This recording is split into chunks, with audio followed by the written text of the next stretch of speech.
Here is an isosceles triangle. All the angles are acute.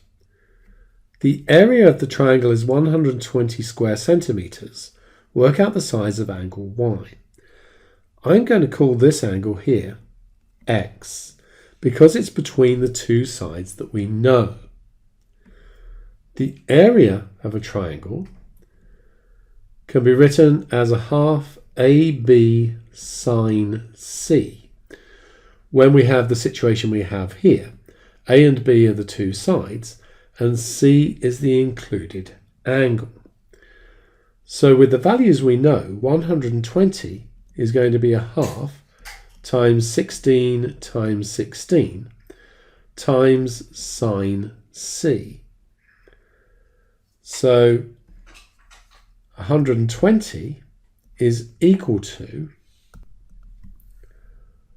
a half times 16 times 16 is 128 sine C. In actual fact, that will be X because we called it X.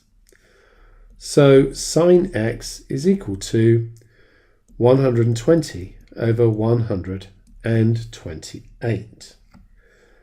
And that means that we can work out X. It's going to be the inverse sine of 120 over 128.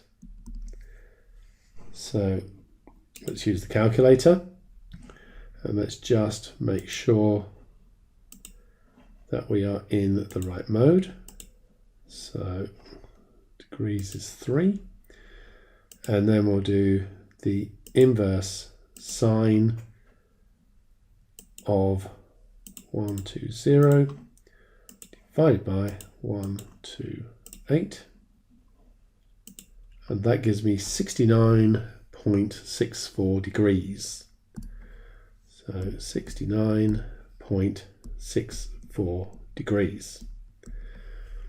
Now it's clear that these sides are the same, and therefore to work out the size of y, remember these two have to be the same, y is going to be 180, take away that last answer, divided by 2.